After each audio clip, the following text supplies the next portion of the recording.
નમસ્કાર. પ્રસ્તુત વિડીયોમાં આપનું સ્વાગત છે. આજે આપણે કોર્સ 6 ગણિતમાં ગાણિતિક જ્ઞાન અને અધ્યાપન પદ્ધતિઓ એ એકમ 1 અંતર્ગત ગાણિતિક જ્ઞાનના સ્વરૂપો વિશે ચર્ચા કરીશું.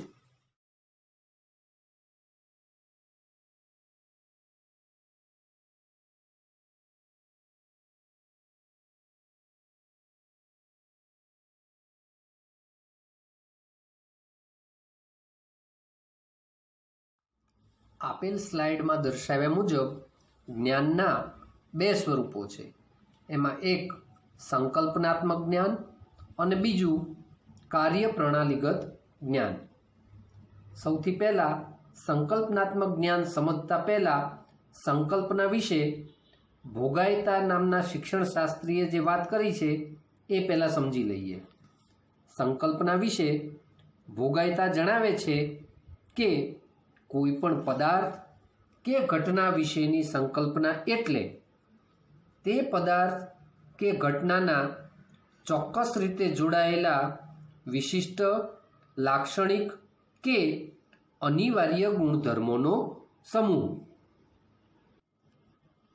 અહીંયા સંકલ્પનાત્મક જ્ઞાન એ સંકલ્પનાની સમજ સાથેનું જ્ઞાન છે, જેની મદદથી સમસ્યાને વિવિધ રીતે હલ કરી શકાય છે.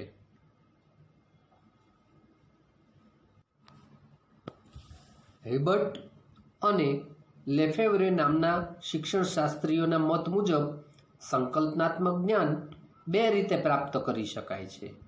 જેમાં પહેલું જાણીતી માહિતી સાથે સંબંધ બાંધીને, અથવા તો બીજું જાણીતી માહિતી અને નવી મેળવેલ માહિતીનું જોડાણ કરીને. તો ચાલો એક ઉદાહરણ દ્વારા સંકલ્પનાત્મક જ્ઞાન કોને કહેવાય તે પણ સમજીએ.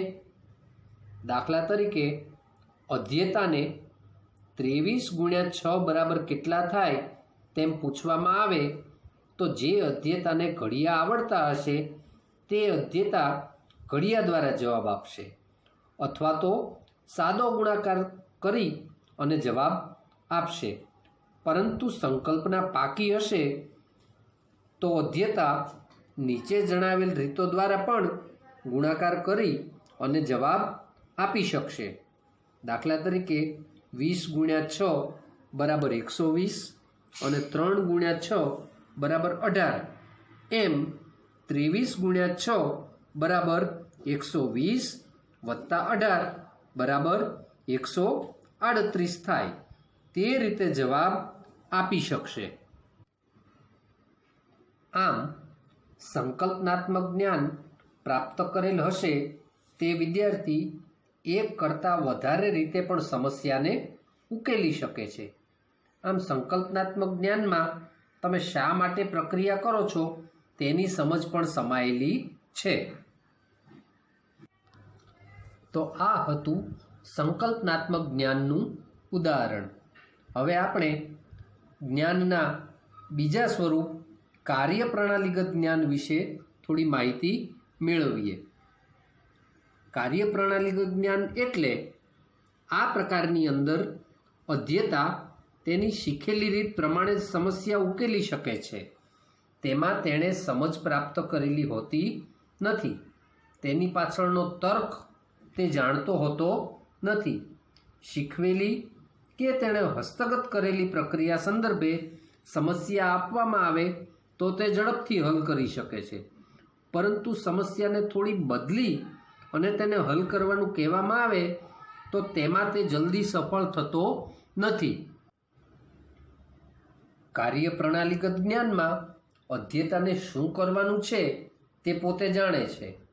દાખલા તરીકે શાળામાં વિદ્યાર્થીને લંબચોરસની પરિમિતિ બરાબર 2 લંબાઈ વત્તા પહોળાઈ સૂત્ર શીખવેલ છે. દાખલો ગણતી વખતે જો સૂત્ર ભૂલી જાય તો કાર્યપ્રણાલીગત જ્ઞાન દ્વારા અધ્યેતાએ જ્ઞાન મેળવેલ હશે તો તે આ સમસ્યા હલ કરી શકશે નહીં. પરંતુ જો અધ્યેતાએ સંકલ્પનાત્મક જ્ઞાન પ્રાપ્ત કરેલું હશે તો અધ્યેતા લંબાઈ વત્તા પહોળાઈ વત્તા લંબાઈ વત્તા પહોળાઈ એ જ્ઞાનનો ઉપયોગ કરીને સમસ્યા હલ કરી શકે છે। ટૂંકમાં કાર્યપ્રણાલીગત રીતે મેળવેલા જ્ઞાનમાં અધ્યેતા યાંત્રિક રીતે સમસ્યાને હલ કરી શકે છે।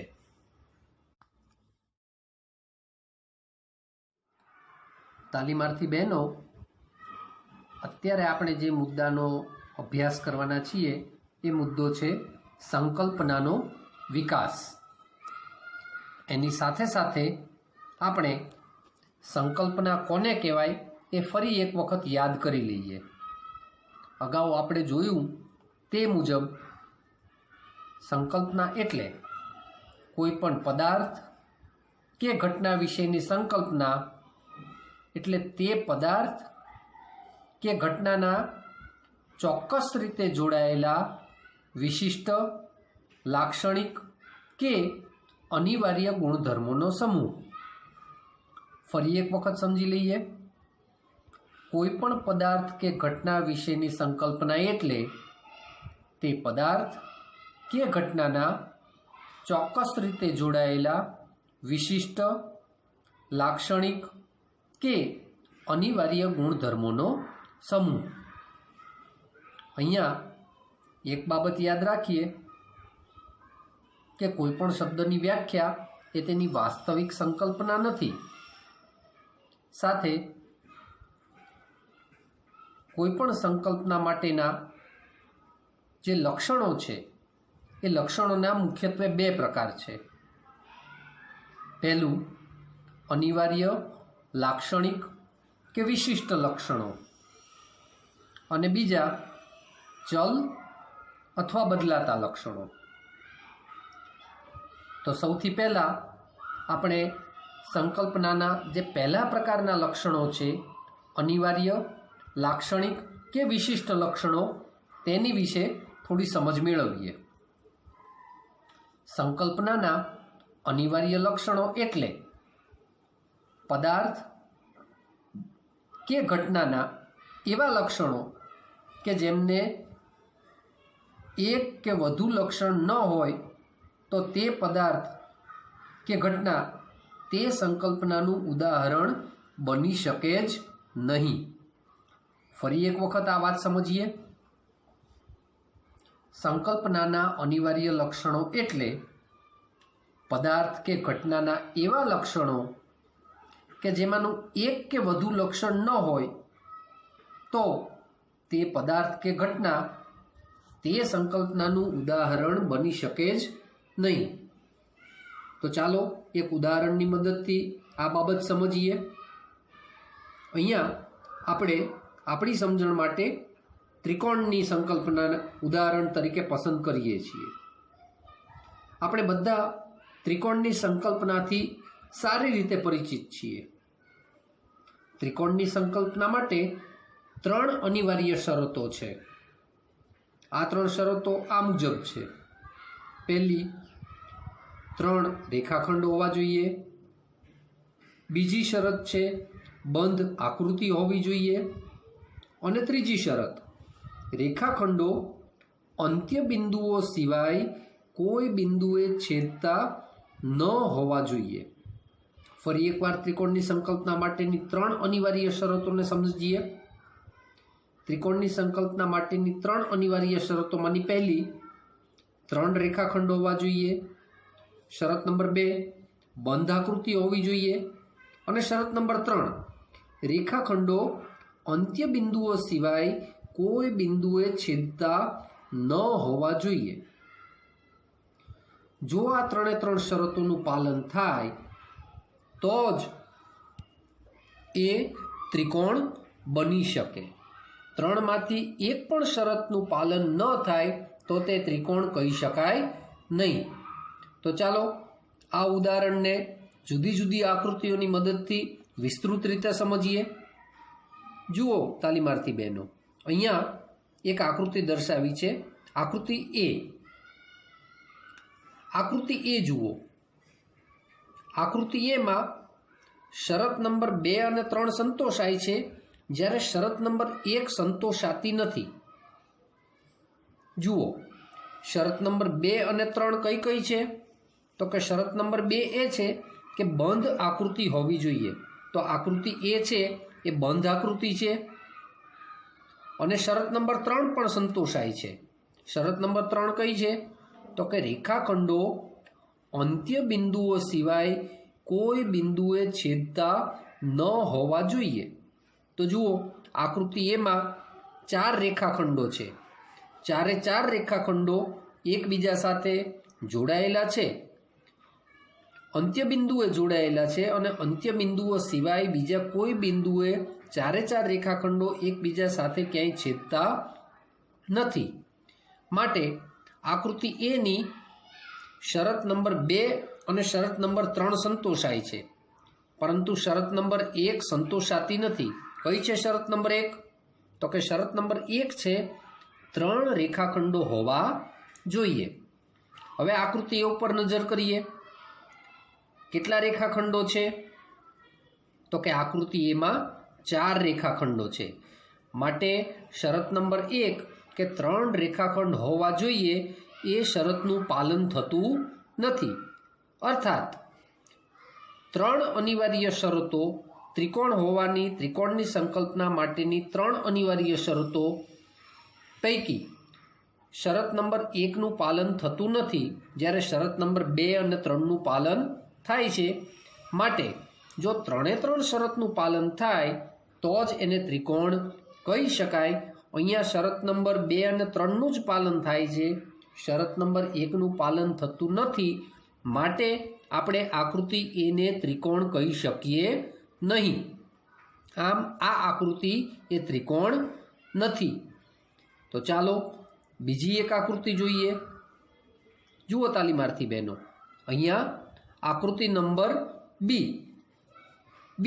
બીની આકૃતિ છે। આ આકૃતિ બીમાં કઈ કઈ શરતો સંતોષાય છે? તો કે આકૃતિ બીમાં શરત નંબર 1 અને 3 સંતોષાય છે, જ્યારે શરત નંબર 2 સંતોષાતી નથી। તો ચાલો શરત નંબર 1 અને 3 જોઈ લઈએ। શરત નંબર 1 કઈ છે? તો કે 3 રેખાખંડો હોવા જોઈએ। તો આકૃતિ બી ઉપર ફરી એક નજર કરીએ, કેટલા રેખાખંડો છે? તો કે 3 રેખાખંડો છે। માટે શરત નંબર 1નું પાલન થાય છે। શરત નંબર 3 પણ સંતોષાય છે। કઈ છે શરત નંબર 3? તો કે રેખાખંડો અંત્ય બિંદુઓ સિવાય કોઈ બિંદુએ છેદતા ન હોવા જોઈએ। તો જોઈએ આકૃતિ બી કે જેમાં 3 રેખાખંડો છે, અને 3 રેખાખંડો અંત્ય બિંદુઓ સિવાય બીજા કોઈ બિંદુએ છેદતા નથી। માટે આકૃતિ બીમાં શરત નંબર 1 અને શરત નંબર 3 સંતોષાય છે, પરંતુ શરત નંબર 2 સંતોષાતી નથી। કઈ છે શરત નંબર 2? તો કે શરત નંબર 2 એવી છે કે બંધ આકૃતિ હોવી જોઈએ। તો આકૃતિ બી છે કેવી આકૃતિ છે?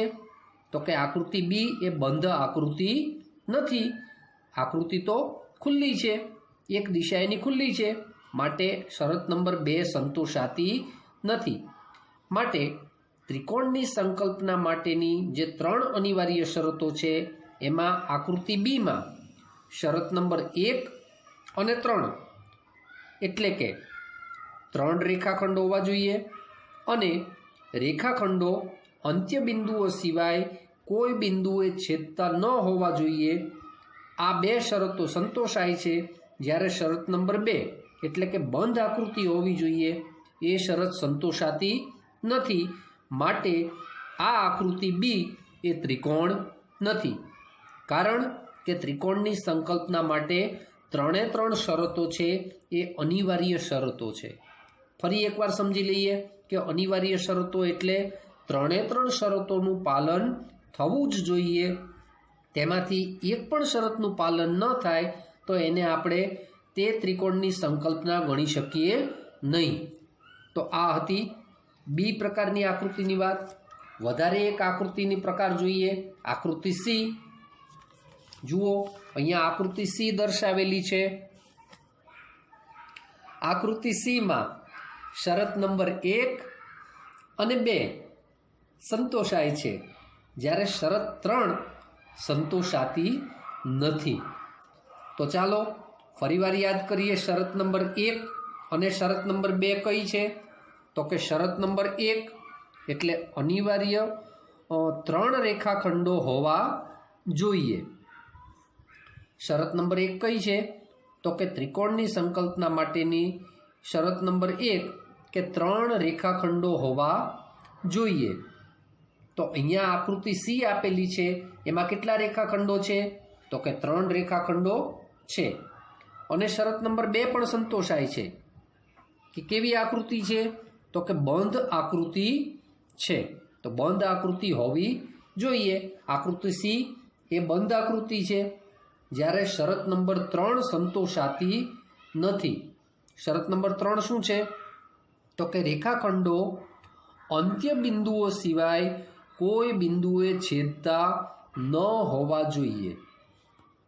ફરી એકવાર આકૃતિ સી ઉપર નજર કરીએ અને શરત 3 હું ફરી એકવાર તમારી સામે પુનરાવર્તિત કરું છું.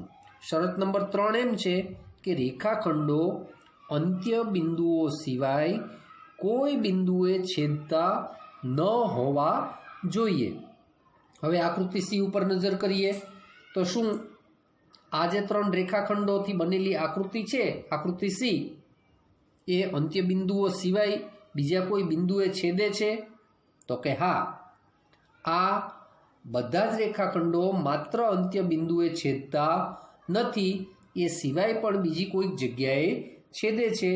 માટે ત્રિકોણની સંકલ્પના માટેની 3 અનિવાર્ય શરતો પૈકી શરત નંબર 3નું પાલન થતું નથી, અને માટે આ આકૃતિ એ ત્રિકોણ નથી. કારણ કે ત્રિકોણની સંકલ્પના માટે જે 3 અનિવાર્ય શરતો છે એ 3નું પાલન થવું જોઈએ, પણ આકૃતિ સીમાં 1 અને 2 શરતનું પાલન થાય છે, ત્રીજી શરતનું પાલન થતું નથી. માટે આકૃતિ સી એ પણ ત્રિકોણ નથી.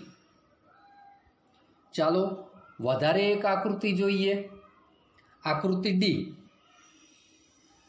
આકૃતિ ડીમાં ત્રિકોણ હોવા માટેની 3 શરતોનું પાલન થાય છે. કઈ કઈ છે 3 શરતો? ફરી એકવાર આકૃતિ ડીના સંદર્ભમાં 3 શરતોને સમજી લઈએ. પહેલી શરત 3 રેખાખંડો હોવા જોઈએ. આકૃતિ ડી ઉપર નજર કરીએ કે 3 રેખાખંડો છે, તો પહેલી શરતનું પાલન થાય છે. શરત નંબર 2 બંધ આકૃતિ હોવી જોઈએ. શરત નંબર 2નું પાલન થાય છે. ફરી એકવાર આકૃતિ ડી ઉપર નજર કરીએ અને ત્રીજી શરતને સમજીએ કે રેખાખંડો અંત્ય બિંદુઓ સિવાય કોઈ બિંદુએ છેદતા ન હોવા જોઈએ. તો જુઓ તાલીમાર્થી બહેનો, આકૃતિ ડીમાં ત્રિકોણની સંકલ્પના હોવા માટેની 3 અનિવાર્ય શરતો પૈકી શરત નંબર 1, શરત નંબર 2 અને શરત નંબર 3, 3 શરતોનું પાલન થાય છે. માટે આપેલી આકૃતિ એ ત્રિકોણ દર્શાવે છે. તો અહીંયા આપણે આકૃતિ એ, આકૃતિ બી, આકૃતિ સી અને આકૃતિ ડી 4 આકૃતિઓ જોઈ. એ 4 આકૃતિઓમાં આકૃતિ એ, આકૃતિ બી અને આકૃતિ સી, આ 3 આકૃતિઓમાં ત્રિકોણની સંકલ્પના માટેની 3 અનિવાર્ય શરતો પૈકી કોઈકને કોઈક શરતોનું પાલન થતું નહોતું. માટે આકૃતિ એ, બી અને સી એ 3 ત્રિકોણની આકૃતિ નહોતી. જ્યારે આકૃતિ ડીમાં ત્રિકોણ હોવા માટેની 3 અનિવાર્ય શરતો પૈકી 3 શરતોનું પાલન થાય છે. માટે આકૃતિ ડી એ ત્રિકોણ દર્શાવે છે.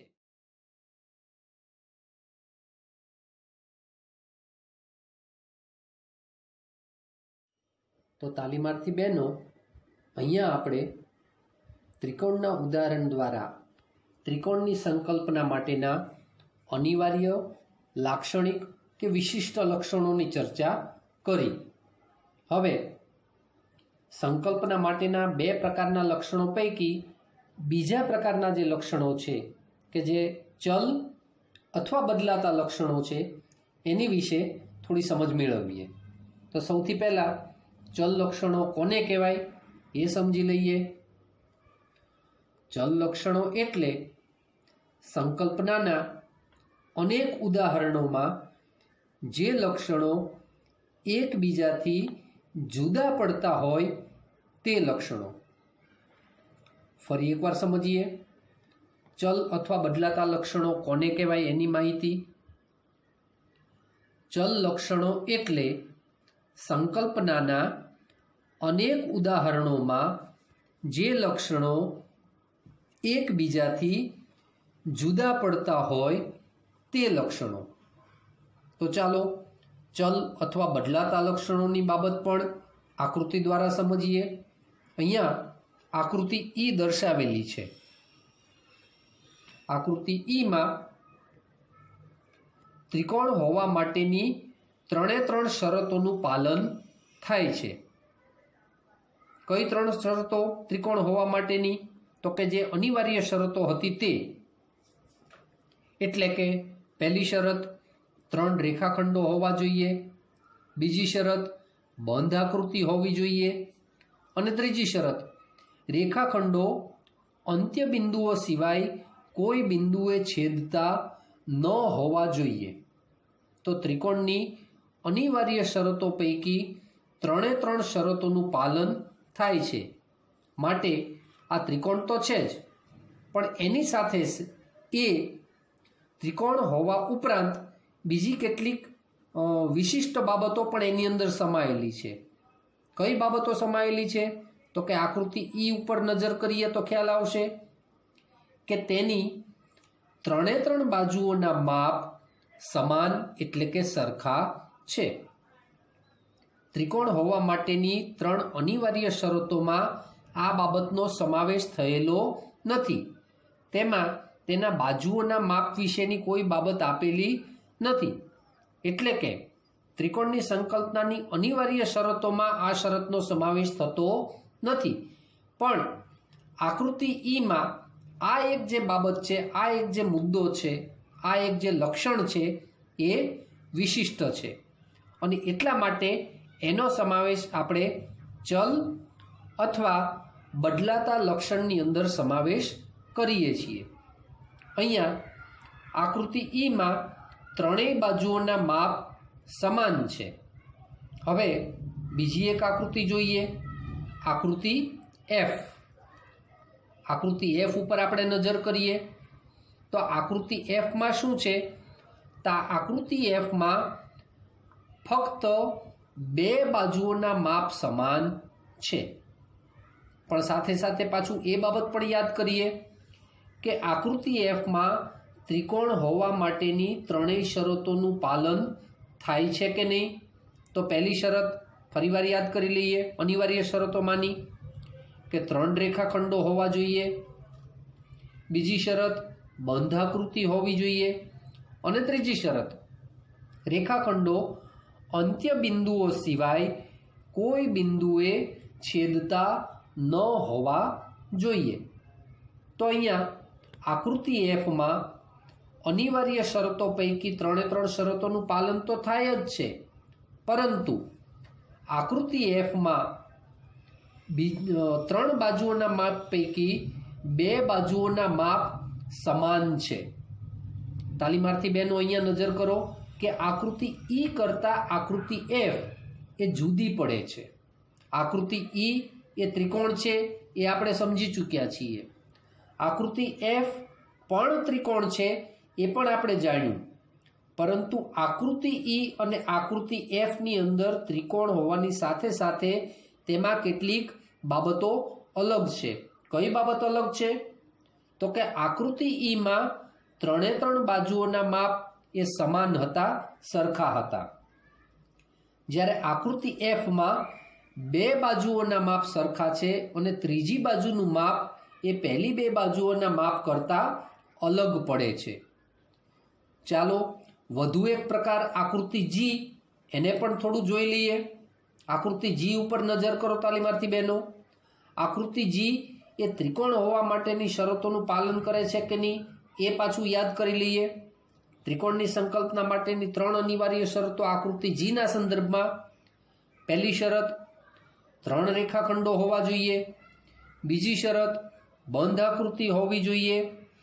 અને ત્રીજી શરત રેખાખંડો અંત્ય બિંદુઓ સિવાય કોઈ બિંદુએ છેદતા ન હોવા જોઈએ.